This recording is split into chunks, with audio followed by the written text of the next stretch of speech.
Hello, good morning, जोहार। आप सभी को स्वागत है आपके अपने YouTube channel JL Jharkhand lives में। तो दोस्तों, आज है 5 अप्रैल। तो हम लोग यहाँ पर आज 5 अप्रैल के झारखंड के महत्वपूर्ण करंट अफेयर क्वेश्चंस देखने वाले हैं। तो जुड़ जाइए सभी लोग, सभी को गुड मॉर्निंग, सभी को जोहार। और चलिए हम लोग यहाँ पर आज के जो भी महत्वपूर्ण करंट अफेयर क्वेश्चंस बनेंगे वो सारे ही हम लोग यहाँ पर एक एक कर डिटेल्स में देखने वाले हैं। ठीक है। और दोस्तों, यदि आप डेली करंट अफेयर्स की PDF चाहते हैं तो हमारा टेलीग्राम ग्रुप है, आप वहाँ पर ज्वाइन हो जाइए। वीडियो के नीचे आपको डिस्क्रिप्शन में लिंक मिल जाएगी, आप वहाँ पर क्लिक कर हमारा टेलीग्राम ग्रुप ज्वाइन हो सकते हैं। ठीक है। चलिए देर न करते हुए हम लोग यहाँ पर आज पहले प्रश्न की ओर चलते हैं और आज का यहाँ पर जो पहला प्रश्न है वो हम लोग देखते हैं। और उससे पहले आप सब यहाँ पर हमारा ऐप का नाम जो है वो चेंज हो गया है। अगर आपको मालूम नहीं है तो मैं आपको जानकारी दे दूं कि हमारे ऐप का नाम जो है वो JL लर्निंग ऐप यहाँ पर कर दिया गया। क्या है? JL लर्निंग ऐप है हमारा मोबाइल ऐप। आप इसे इंस्टॉल कर सकते हैं। वहां पर सभी क्लासेस जो है ऑनलाइन चल रही है। आप ऑनलाइन तैयारी करना चाहते हैं तो हमारे क्लासेस से जुड़ सकते हैं हमारे ऐप में। ठीक है। तो आप ये सब इंस्टॉल कर सकते हैं हमारा ऐप JL लर्निंग ऐप। ठीक है। चलिए आज के पहले प्रश्न की ओर चलते हैं और आज का पहला प्रश्न है यहाँ पर वो है 1 अप्रैल 2023 को मेकॉन लिमिटेड रांची। ठीक है। मेकॉन जो है वो कहां पर है? वो रांची में स्थित है। उन्होंने कौन सी अपनी स्थापना दिवस हाल ही में 1 अप्रैल 2023 को सेलिब्रेट किया है, मनाया है? तो इसका सही आंसर जो है यहाँ पर वो ऑप्शन नंबर ए जो है वो बिल्कुल सही आंसर हो जाएगा। यानी कि 65वां स्थापना दिवस मेकॉन ने 1 अप्रैल 2023 को मनाया है। कौन सा स्थापना दिवस मनाया है? 1 अप्रैल 2023 को 65वां स्थापना दिवस जो है वो सेलिब्रेट किया है मेकॉन लिमिटेड, जो कि रांची में स्थित है। तो ऑप्शन नंबर ए जो है यहाँ पर वो बिल्कुल सही आंसर हो जाएगा। अब यहाँ पर चलिए डिटेल्स में देख लेते हैं। मेकॉन आया है तो इसके बारे में भी डिटेल्स में देखेंगे कि आखिर मेकॉन की स्थापना कब हुई थी और इसका मुख्य उद्देश्य क्या है, कौन से कार्य करती है, तो इसके बारे में भी हम लोग यहाँ पर देखेंगे। तो मेकॉन लिमिटेड ने 1 अप्रैल 2023 को अपना 65वां स्थापना दिवस मनाया है। 65th जो फाउंडेशन डे है वो सेलिब्रेट किया है यहाँ पर मेकॉन रांची में। मेकॉन लिमिटेड, जिसे पहले metallurgical and engineering consultants India limited के नाम से जाना जाता था, एक केंद्रीय सार्वजनिक क्षेत्र का ये उपक्रम है और यह इस्पात मंत्रालय भारत सरकार के स्वामित्व में है। ठीक है। तो यह इस्पात मंत्रालय के अंतर्गत आता है, भारत सरकार के अंतर्गत ये संचालित होती है। इसकी शुरुआत 1959 में सार्वजनिक क्षेत्र की पहली steel company Hindustan steel limited HSL के रूप में यहाँ पर central engineering and designing bureau CEDB के रूप में इसकी स्थापना जो है वो हुई थी। ठीक है। तो ये जो है वो इसका पहला स्थापना जो हुआ था, इसकी शुरुआत जो हुई थी 1951 में हुई थी और सार्वजनिक क्षेत्र की पहली steel company Hindustan steel limited HSL के लिए यहाँ पर जो है वो इसका स्थापना यहाँ पर किया गया था। उसके अंतर्गत central engineering and designing bureau के अंतर्गत यहाँ पर इसके रूप में इसकी स्थापना की गई थी। ठीक है। मेकॉन का, तो मेकॉन यहाँ पर देख लीजिए, मेकॉन का ये लोगो है, जैसा कि आप यहाँ पर देख पा रहे हैं, ये मेकॉन का लोगो है। और यहाँ पर देख लीजिए इसकी स्थापना जो हुई थी वो कब हुई थी? 1959 में हुई थी। कब हुई थी इसकी स्थापना? 1959 में इसकी स्थापना हुई थी। और इसका मुख्यालय जो है वो कहाँ पर है? मुख्यालय जो है वो रांची में है। कहाँ पर है? हेडक्वार्टर जो है वो कहाँ पर स्थित है मेकॉन का? यहाँ पर वो रांची में है। ठीक है। साथ ही साथ यहाँ पर देख लीजिए यहाँ पर प्रमुख लोग जो है, निदेशक जो वर्तमान में है, यहाँ पर डायरेक्टर जो है वो कौन है? श्री सलील कुमार है। कौन है? श्री सलील कुमार है, जो वर्तमान में यहाँ पर जो है वो डायरेक्टर के पद पर है। ठीक है। तो ये केंद्रीय सार्वजनिक क्षेत्र का ये उपक्रम है और ये है मेकॉन लिमिटेड। ठीक है। जिसकी स्थापना 1959 में हुई थी और इसका मुख्यालय रांची में है। ठीक है। नेक्स्ट क्वेश्चन की ओर चलते हैं और अगला जो यहाँ पर क्वेश्चन है वो है वित्तीय वर्ष 2022-23 में CCL ने रिकॉर्ड कितने मिलियन टन कोयले का उत्पादन किया है? तो इस वर्ष वित्तीय वर्ष 2022-23 में, ठीक है, वित्तीय वर्ष 2022-23 में जो है कितने मिलियन टन का उत्पादन कर CCL ने रिकॉर्ड कायम किया है? ठीक है। तो इसका सही आंसर जो है यहाँ पर वो कौन सा हो जाएगा? ऑप्शन नंबर यहाँ पर डी इज बिल्कुल सही आंसर हो जाएगा। यहाँ पर छूट गया है टाइपिंग में, आप इसे मेंशन कर लीजिएगा। ये जो यहाँ पर आंकड़ा दिया हुआ है वो मिलियन टन में है। ठीक है। ये जो यहाँ पर जो आंकड़ा दिया हुआ है वो मिलियन टन में दिया हुआ है। ठीक है। तो यहाँ पर जो उत्पादन किया है CCL ने इस वर्ष वित्तीय वर्ष 2022-23 में वो 76.09 मिलियन टन है। ठीक है। मिलियन टन है यहाँ पर, इतनी उत्पादन जो है वो इस वर्ष वित्तीय वर्ष में यहाँ पर की गई है। ठीक है। तो ऑप्शन नंबर बी यहाँ पर हो जाएगा। और अगले वर्ष के लिए भी क्या लक्ष्य रखा गया है वो भी चलिए हम लोग यहाँ पर डिटेल्स में देख लेते हैं, और सीसीएल के बारे में भी हम लोग यहाँ पर डिटेल्स में देखेंगे। तो सीसीएल ने वित्तीय वर्ष, ठीक है, वित्तीय वर्ष 2022-23 में रिकॉर्ड 76.09 मिलियन टन कोयले का उत्पादन किया है, और यह सीसीएल का अब तक का सर्वाधिक उत्पादन है। इससे पहले जो है वो सीसीएल ने उत्पादन नहीं किया था, ठीक है। सीसीएल को 76 मिलियन टन उत्पादन का जो है वो लक्ष्य मिला था, तो इसको यहां पर उन्होंने पूरा कर लिया है, और ये जो है वो 76 जो यहाँ पर है मिलियन टन का उत्पादन किया है इस वर्ष में। वित्तीय वर्ष 2023-24 में 84 मिलियन टन कोयला उत्पादन का लक्ष्य रखा गया है, यानी कि इस साल में, ठीक है, ये जो सेशन कहीं चल रहा है या कहीं कि ये फाइनेंशियल ईयर जो है वो 2023-24 का, इसमें 84 मिलियन टन कोयला उत्पादन का लक्ष्य रखा गया है, और सीसीएल ने वित्तीय वर्ष 2022-23 में रिकॉर्ड 76.09 मिलियन टन का कोयले का उत्पादन यहाँ पर किया है। यह सीसीएल का अब तक का सर्वाधिक उत्पादन है। सीसीएल को 76 मिलियन टन का उत्पादन का लक्ष्य मिला था, ठीक है। तो अगले साल यानी कहिए कि इस वित्तीय वर्ष में 84 मिलियन टन कोयला उत्पादन का लक्ष्य रखा गया है। तो अब यहाँ पर सीसीएल आया है, तो सीसीएल के बारे में आपको यहाँ पर पता होना चाहिए, ठीक है। सीसीएल का जो फुल फॉर्म है, ठीक है, सीसीएल का जो फुल फॉर्म है वो क्या है, सेंट्रल कोल फील्ड्स लिमिटेड। क्या है, सेंट्रल कोल फील्ड्स लिमिटेड, ठीक है। इसका जो फुल फॉर्म है वो क्या है, सेंट्रल कोल फील्ड्स लिमिटेड। इसकी स्थापना कब हुई थी, ठीक है, इसकी स्थापना कब हुई थी, तो इसकी स्थापना जो हुई थी वो कब हुआ था, 1 नवंबर 1975 को। कब हुआ था, 1 नवंबर 1975 को इसकी स्थापना हुई थी। हालांकि ये इसका जो उत्पादन यहाँ पर 1 नवंबर 1975 को हुआ था, एस्टैब्लिश जो हुआ था, ठीक है, एस्टैब्लिश जो हुआ था वो पहले ही हो गया था। और कब हुआ था ये, तो 1956 में हुआ था, ठीक है, 1956 में हुआ था, ठीक है। और यहाँ पर उत्पादन जो है वो 1 नवंबर 1975 को हुआ था, ठीक है। तो ये 2007 से, ठीक है, ये भी याद रखिएगा, वर्ष 2007 से ये भारत का ये जो है वो मिनी रत्न कंपनी है, ठीक है। मिनी रत्न में इसको जो है वो काउंट किया जाता है सीसीएल को, ठीक है, मिनी रत्न में, ठीक है। यहाँ पर इसे भारत सरकार के अंतर्गत जो है वो संचालित की जाती है, और ये है सीसीएल। इसका हेडक्वार्टर जो है वो कहाँ पर है, हेडक्वार्टर की बात करें तो ये रांची में है, ठीक है। इसका मुख्यालय जो है वो कहाँ पर है, रांची में इसका मुख्यालय है, ठीक है। तो ये सारे महत्वपूर्ण फैक्ट्स जो है वो यहाँ पर याद रखिएगा, ठीक है। नेक्स्ट क्वेश्चन की ओर चलते हैं, और अगला क्वेश्चन यहाँ पर है वो है नेत्र चिकित्सा के क्षेत्र में उत्कृष्ट कार्य के लिए मुंबई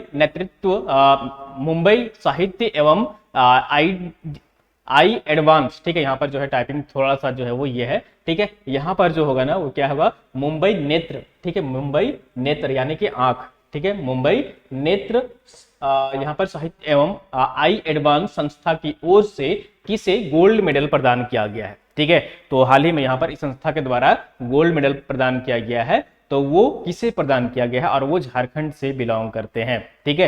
तो ये कौन है, ये है डॉक्टर भारती कश्यप। कौन है, डॉक्टर भारती कश्यप। आप सब नाम सुने होंगे, आप खास करके जो रांची में रहते होंगे और अपने आंखों का इलाज करवाए होंगे तो जरूर इस नाम से परिचित होंगे। वो है कौन, डॉक्टर भारती कश्यप हैं, जिनको गोल्ड मेडल यहाँ पर प्रदान किया गया है मुंबई में, ठीक है, नेत्र एवं आई एडवांस संस्था के द्वारा, ठीक है। चलिए हम लोग यहाँ पर डिटेल्स में देख लेते हैं, यहाँ पर जो है वो इससे संबंधित जो भी फैक्ट्स निकल कर आ रहे हैं। तो मुंबई नेत्र सोसाइटी एवं आई एडवांस संस्था ने, ठीक है, यहाँ पर नाम जो है वो करेक्ट किया हुआ है, जैसा कि आप यहाँ पर देख पा रहे हैं। किसने ये अवार्ड दिया है, तो मुंबई नेत्र सोसाइटी एवं आई एडवांस संस्था की ओर से आयोजित नेत्र सोसाइटी के वार्षिक कॉन्फ्रेंस के दौरान डॉक्टर भारती कश्यप को गोल्ड मेडल यहाँ पर सम्मानित किया गया है। नेत्र चिकित्सा के क्षेत्र में किए गए उत्कृष्ट कार्य को देखते हुए यह सम्मान उनको दिया गया है, ठीक है। नेत्र के क्षेत्र में यानी आंख के जो है क्षेत्र में उत्कृष्ट योगदान के लिए यहाँ पर उनको ये गोल्ड मेडल प्रदान किया गया है। यह गोल्ड मेडल प्रति वर्ष संस्था की ओर से मोतियाबिंद और लासिक सर्जरी के क्षेत्र में उत्कृष्ट काम करने वाले देश के कुछ चुनिंदा नेत्र चिकित्सकों को दिया जाता है, ठीक है। सभी को नहीं दिया जाता है, ये किसी किसी को ही दिया जाता है। और वर्ष 2019 में Indian society of contract and effective surgery की ओर से डॉक्टर भारती कश्यप को भी गोल्ड मेडल यहाँ पर दिया गया था, ठीक है। तो याद रखिएगा यहाँ पर मुंबई नेत्र सोसाइटी एवं आई एडवांस संस्था है जिसने यहाँ पर डॉक्टर भारती कश्यप को गोल्ड मेडल प्रदान किया है। जैसा कि आप यहाँ पर पिक्चर में देख पा रहे हैं, ये हैं डॉक्टर भारती कश्यप, ठीक है, ये हैं डॉक्टर भारती कश्यप, इन्हीं को यहाँ पर गोल्ड मेडल प्रदान किया गया है। चलिए नेक्स्ट क्वेश्चन की ओर चलते हैं, और अगला जो यहाँ पर क्वेश्चन है वो है 4th नंबर, 24 से 31 मार्च तक जम्मू में आयोजित खेलो इंडिया विमेन्स वुशु लीग सब जूनियर नेशनल प्रतियोगिता में झारखंड से किसने कांस्य पदक जीता है? ठीक है, तो 24 से 31 मार्च तक जम्मू में ये प्रतियोगिता आयोजित की गई थी और यहाँ पर जो प्रतियोगिता आयोजित हो रही थी वो कौन सी थी? खेलो इंडिया विमेन्स वुशु लीग जो सब जूनियर नेशनल प्रतियोगिता, और इसमें झारखंड से किसने कांस्य पदक यहाँ पर जीता है? तो इसका सही आंसर जो है यहाँ पर वो क्या हो जाएगा? ऑप्शन नंबर सी, यानी कि ए एवं बी दोनों ही। ठीक है, ए एवं बी दोनों ही यहाँ पर हो जाएगा। ये है सपना कुमारी और दूसरी जो है वो कौन है? सोना कुमारी। ठीक है, कौन है? दूसरी जो है वो सोना कुमारी है। इन दोनों ने ही यहाँ पर जो है वो कांस्य पदक जीता है। ठीक है, जो कि जम्मू में आयोजित की गई थी 24 से 31 मार्च तक यहाँ पर जो खेलो इंडिया विमेन्स उसूल लीग पर सब जूनियर नेशनल प्रतियोगिता का आयोजन किया गया था, इसमें उन्होंने यहाँ पर जो है वो कांस्य पदक जीता है। चलिए हम लोग यहाँ पर डिटेल्स में देख लेते हैं। तो पिक्चर में यहाँ पर देख लीजिए, एक है सपना कुमारी और दूसरी जो है वो सोना कुमारी। तो जम्मू में 24 से 31 मार्च तक यहाँ पर आयोजित की गई थी, उसमें यहाँ पर झारखंड के 2 खिलाड़ी हैं, इन्होंने कांस्य पदक जीता है।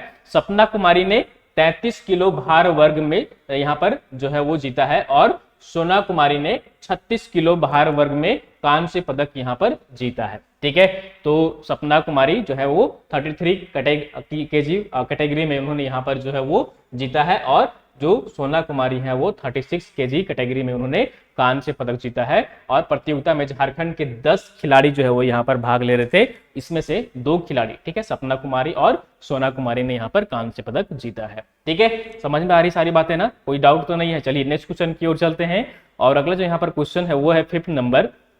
देश का पहला वो कौन सा अस्पताल है जिसने प्राइड एवं प्रिविलेज कार्ड लॉन्च किया है? ठीक है, तो देश का ऐसा पहला अस्पताल कौन सा है जिसने प्राइड एवं प्रिविलेज कार्ड जो है वो लॉन्च किया है? और ये जो हॉस्पिटल है यानी कि अस्पताल है वो झारखंड में स्थित है। ठीक है, और ये देश का पहला अस्पताल है जिसने प्राइड एवं प्रिविलेज कार्ड जो है वो लॉन्च किया है। ये इस कार्ड का मुख्य उद्देश्य क्या है, इसमें क्या क्या सुविधाएं उपलब्ध कराई जाएंगी, इसके बारे में भी डिटेल्स में देखेंगे हम लोग यहाँ पर फिलहाल। ठीक है, तो ये जो अस्पताल है वो कौन सा है? ऑप्शन नंबर सी जो है वो बिल्कुल सही आंसर हो जाएगा। ये है HCG Abdul Razak cancer hospital है, अस्पताल है जिसे ने ये स्कीम जो है वो लॉन्च किया है। ठीक है, तो ये प्राइड एवं प्रिविलेज कार्ड है उससे यहाँ पर लॉन्च किया है। ठीक है, ये कौन सा अस्पताल है? यहाँ पर रांची में। ठीक है, तो ये है HCG अब्दुल रजाक कैंसर अस्पताल है जिसने इसे लॉन्च किया है। ठीक है, चलिए इसका मुख्य उद्देश्य क्या है? प्राइड एवं प्रिविलेज कार्ड जो है वो उसका मुख्य उद्देश्य क्या है, उसमें क्या क्या सुविधाएं उपलब्ध यहाँ पर कराई जाएंगी? तो HCG अब्दुल रजाक कैंसर अस्पताल ने देश का ये पहला HCG प्राइड एवं प्रिविलेज कार्ड पिछले दिन लॉन्च किया है। इसका मुख्य उद्देश्य है झारखंड में जो ट्रांसजेंडर समुदाय के लिए कैंसर की देखभाल और उनके लिए बेहतर स्वास्थ्य सुविधाएं उपलब्ध कराना है। ट्रांसजेंडर जो है उनके लिए यहाँ पर जो है वो ये सुविधा उपलब्ध कराई जा रही है और देश का ऐसा पहला अस्पताल है जिसने यहाँ पर ये कार्ड लॉन्च किया है। किसके लिए? ट्रांसजेंडर समुदाय के लिए, ट्रांसजेंडर कम्युनिटी के लिए ये जो है वो कार्ड लॉन्च किया गया है। इसमें उनको कैंसर की देखभाल और उनकी बेहतर कहिए कि स्वास्थ्य सेवाओं के लिए ये कार्ड लॉन्च किया गया है। झारखंड में ट्रांसजेंडर की संख्या की बात करें लगभग, ठीक है, ये एग्जैक्ट नहीं है, लगभग है 25,000 के आसपास झारखंड में ट्रांसजेंडर है। ठीक है, जिनको ये लाभ मिल सकता है या फिर वो लाभ ले सकते हैं यहाँ पर, जिन्हें अक्सर भेदभाव का सामना करना पड़ता है, तो इसलिए उनके लिए स्पेशल ये जो है स्कीम लॉन्च किया गया है। ठीक है, तो ये कौन सा है यहाँ पर कार्ड है? वो है प्राइड एवं प्रिविलेज्ड कार्ड। ठीक है, ये जो है वो अस्पताल किसने लॉन्च किया है? भारत का पहला अस्पताल है वो है HCG अब्दुल रजाक कैंसर अस्पताल है जो कि रांची में स्थित है। ठीक है, चलिए नेक्स्ट क्वेश्चन की ओर चलते हैं। अगला क्वेश्चन 6 नंबर क्वेश्चन है वो है डायस प्लस और विद्या वाहिनी पोर्टल पर स्कूलों के विद्यार्थियों का डाटा अपलोड करने के मामले में झारखंड का कौन सा जिला है जो अव्वल स्थान पर रहा है, पहले स्थान पर रहा है? ठीक है, तो क्या है ना, अभी फाइनेंशियल ईयर क्लोज हुआ है 31 मार्च को। ठीक है, तो सभी छात्रों को, जितने सारे गवर्नमेंट स्कूल के स्टूडेंट हैं, चाहे वो गर्ल्स हो चाहे वो बॉयज हो, लड़के हो चाहे लड़कियां हो, सभी का डाटा जो है वो इस वेबसाइट में उपलब्ध कराना था। लगभग 58 लाख विद्यार्थियों का डाटा अपलोड कराना था, लेकिन बहुत ही कम आंकड़ा अपलोड हो चुका है, डाटा अपलोड हुआ है। और ये थोड़ा जो है वो इसमें फिर भी जो बेहतर कार्य जो जिस जिला ने किया है वो कौन सा जिला है? ठीक है, इस मामले में आंकड़ा तो कम अपलोड हुआ है, लेकिन उसमें भी किस जिला ने बेहतर परफॉर्मेंस किया है अपलोड करने के मामले में?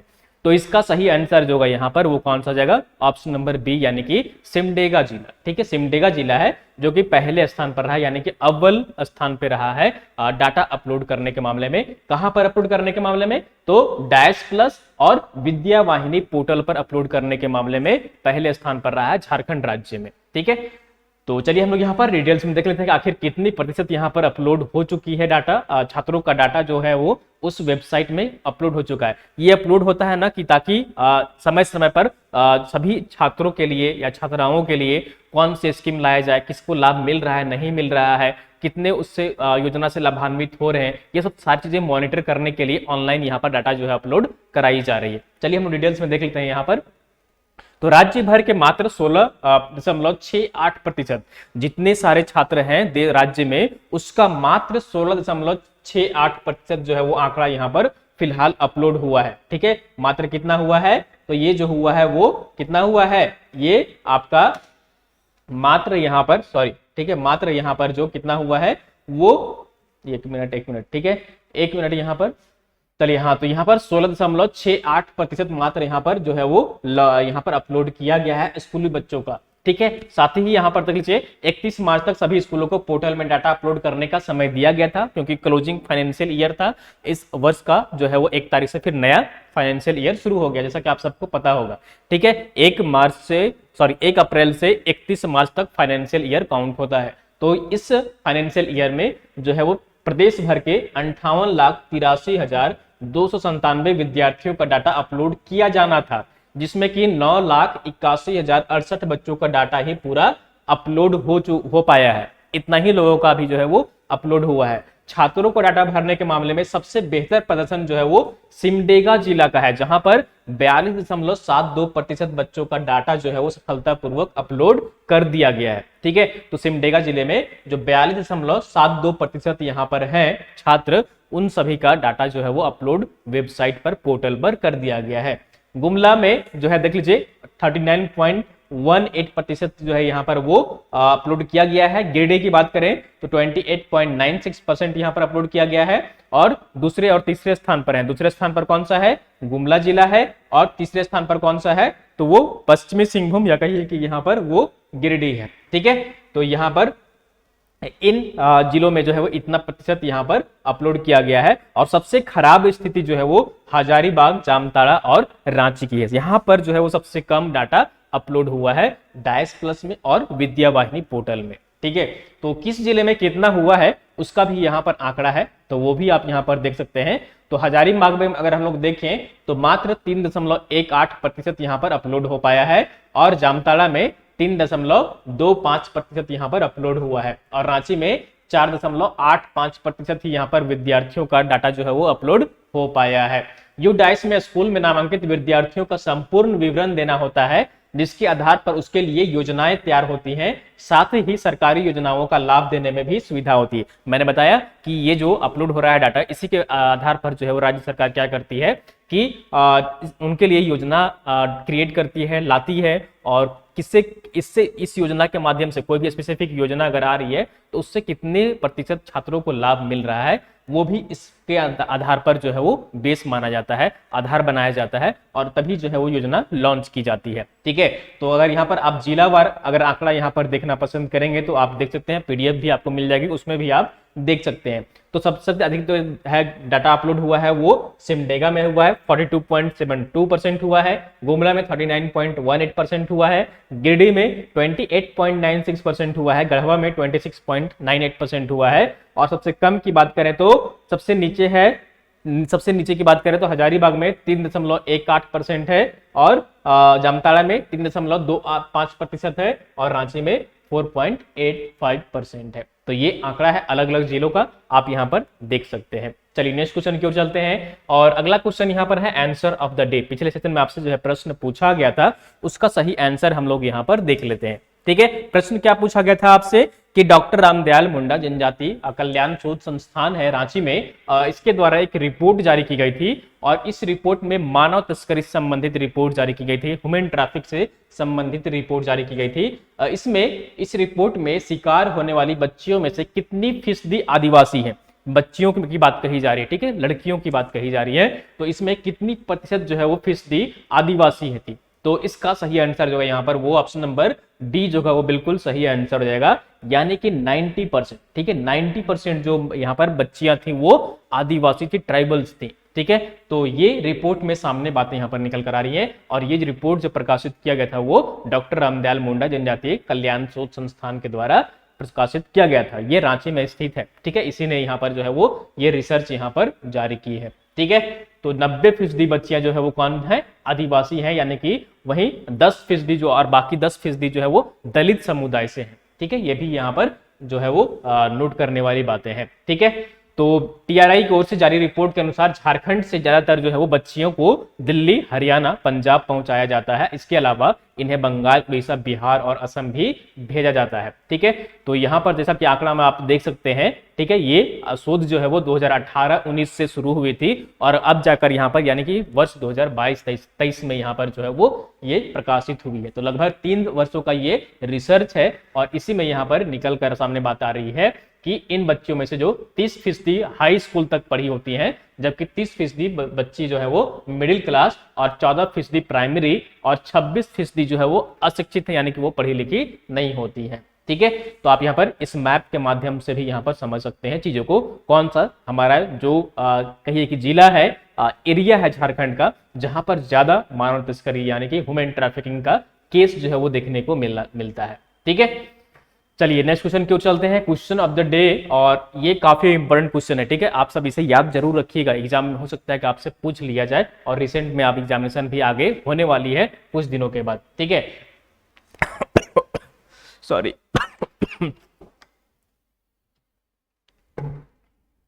तो क्वेश्चन है यहाँ पर नीति आयोग के centre for science and environment CAC ने हाल ही में सस्टेनेबल डेवलपमेंट गोल्स सतत विकास लक्ष्य 2021-22 रिपोर्ट जारी की है। इस रिपोर्ट के अनुसार झारखंड देश भर में कितने स्थान पर रहा है, ठीक है। झारखंड जो है इस रिपोर्ट में देश भर में कितने स्थान पर रहा है, ये आपसे प्रश्न में पूछा जा रहा है। पहला ऑप्शन है 8वां, दूसरा ऑप्शन है यहाँ पर 12वां, तीसरा ऑप्शन है 16वां, या फिर चौथा ऑप्शन है 18वें स्थान पर, ठीक है। तो हाल ही में नीति आयोग के centre for science and environment CSC ने हाल ही में सस्टेनेबल डेवलपमेंट गोल्स सतत विकास लक्ष्य 2021-22 रिपोर्ट जारी की है। इस रिपोर्ट में देश भर में झारखंड कितने स्थान पर रहा है, ये कमेंट करके आपको कमेंट बॉक्स में बताना है, ठीक है। तो इसका सही आंसर आप सब कमेंट करके कमेंट बॉक्स में बताइएगा, और नहीं भी आता है, सही आता है, गलत आता है, आप सब कमेंट करिए। चीजें आपको तभी याद होंगी जब आप प्रयास करेंगे इसको याद करने का, ठीक है।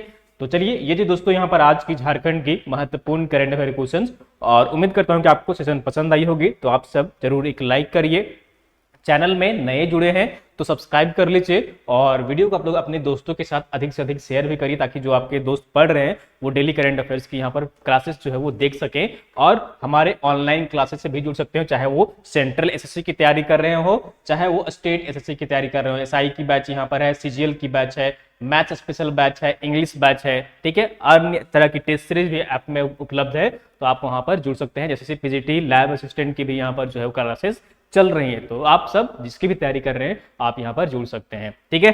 तो चलिए हम लोग यहाँ पर सेशन को समाप्त करते हैं, और फिर मिलते हैं कल सुबह इसी टाइम, सुबह 6 बजे मॉर्निंग में। तब तक आप सब अपना ख्याल रखिए और मोटिवेटेड रहिए और पढ़ाई करते रहिए, ठीक है। Thank you so much.